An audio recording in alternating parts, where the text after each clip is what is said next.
ಕರ್ತನಿಗೆ ಸ್ತೋತ್ರವಾಗಲಿ. ಸತ್ಯವೇದದಲ್ಲಿ ನಾವು ಬೇರೆ ಬೇರೆ ಸ್ಥಳಗಳಲ್ಲಿ ಕೊಟ್ಟಿರತಕ್ಕಂಥ ಯೆಹೋವನಿಗೆ ಇರುವಂಥ ಹೆಸರುಗಳನ್ನು ನಮ್ಮ ಅತಿ ಪ್ರಿಯವಾದ ಕೀರ್ತನೆ 23ರಲ್ಲಿ ಹೀಗೆ ಪಟ್ಟಿ ಮಾಡಲ್ಪಟ್ಟಿವೆ. ಮೊದಲನೇದಾಗಿ ಯೆಹೋವ ರೋಹಿ, ಅಂದರೆ ಯೆಹೋವನು ಮೇಯಿಸುವವನು ಎಂಬುದಾಗಿ ಕೀರ್ತನೆ 23:1. ಯೆಹೋವನು ನನಗೆ ಕುರುಬನು ಎಂಬುದಾಗಿ. ಎರಡನೇದಾಗಿ ನಾವು ನೋಡ್ಕೊಳ್ತೇವೆ ಯೆಹೋವ ಈರೆ, ಅಂದರೆ ಯೆಹೋವನು ಒದಗಿಸುವನು ಎಂಬುದಾಗಿ. ಆದಿಕಾಂಡ 22:14ರಲ್ಲಿಯ ಈ ವಚನ ಕೀರ್ತನೆ 23ರಲ್ಲಿ ಈ ರೀತಿಯಲ್ಲಿ ಹೇಳ್ತದೆ. ವಚನ 1ರಲ್ಲಿ ನಾನು ಕೊರತೆ ಪಡೆನು, 2ನೇ ವಚನದಲ್ಲಿ ಹಸಿರುಗಾವಲುಗಳಲ್ಲಿ ತಂಗಿಸುತ್ತಾನೆ, ಮತ್ತು 5ನೇ ವಚನದಲ್ಲಿ ನನ್ನ ಪಾತ್ರೆಯು ತುಂಬಿ ಹೊರಸೂಸುತ್ತದೆ ಎಂಬುದಾಗಿ. 6ನೇ ವಚನದಲ್ಲಿ ನೋಡಿಕೊಳ್ಳುವಾಗ ನನ್ನ ಜೀವಮಾನದಲ್ಲೆಲ್ಲ ಶುಭವೂ ಕೃಪೆಯು ನನ್ನನ್ನು ಹಿಂಬಾಲಿಸುವವು ಎಂಬುದಾಗಿ. 3ನೇ ಹೆಸರು ಯೆಹೋವ ಶಾಲೋಮ್ ಎಂಬುದಾಗಿ. ನ್ಯಾಯಸ್ಥಾಪಕರ ಗ್ರಂಥದಲ್ಲಿ 6ನೇ ಅಧ್ಯಾಯ 23-24ನೇ ವಚನದಲ್ಲಿ ಇದರ ಅರ್ಥ ಹೀಗಿದೆ: ಯೆಹೋವನು ಸಮಾಧಾನ ಪ್ರಧಾನನು ಎಂಬುದಾಗಿ. ವಚನ 2 ಕೀರ್ತನೆ 23ರಲ್ಲಿ ನಾವು ನೋಡ್ತೇವೆ, ವಿಶ್ರಾಂತಿಕರವಾದ ನೀರುಗಳ ಬಳಿಗೆ ಬರಮಾಡುತ್ತಾನೆ ಎಂಬುದಾಗಿ.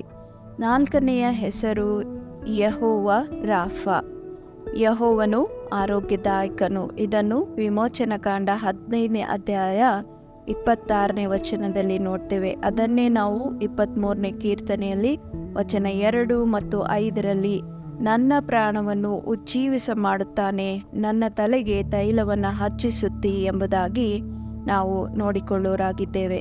5ನೇದಾಗಿ ನೋಡಿಕೊಳ್ಳುವಾಗ ಯೆಹೋವ ಚಿದ್ಕೇನು ಎಂಬುದಾಗಿ.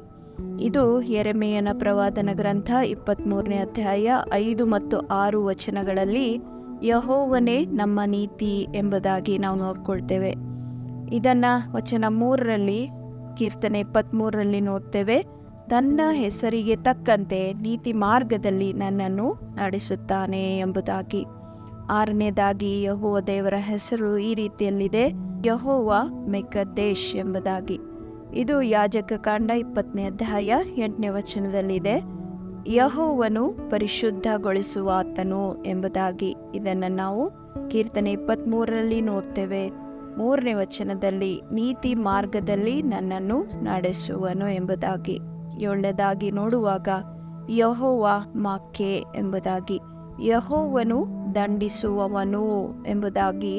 ಯೆಹೆಜ್ಕೇಲ 7ನೇ ಅಧ್ಯಾಯ 9ನೇ ವಚನದಲ್ಲಿ ನೋಡ್ತೇವೆ.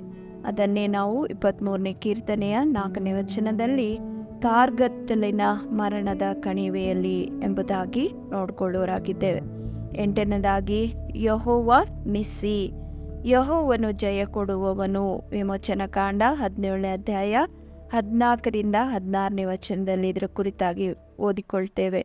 ಇದನ್ನು ಕೀರ್ತನೆ 23 ವಚನ 5ರಲ್ಲಿ ಹೀಗೆ ಬರೆಯಲ್ಪಟ್ಟಿದೆ, ವೈರಿಗಳ ಮುಂದೆಯೇ ನೀನು ನನಗೋಸ್ಕರ ಔತಣವನ್ನು ಸಿದ್ಧಪಡಿಸುತ್ತೀ ಎಂಬುದಾಗಿ. 9ನೇದಾಗಿ ನೋಡಿಕೊಳ್ಳುವಾಗ ಯೆಹೋವ ಶಮ್ಮ, ಯೆಹೋವನು ತನ್ನ ಪ್ರಸನ್ನತೆಯನ್ನು ನೀಡುವನು. ಯೆಹೆಜ್ಕೇಲ 48:10 ಮತ್ತು 35ನೇ ವಚನದಲ್ಲಿ ಇದನ್ನು ನೋಡಿಕೊಳ್ತೇವೆ.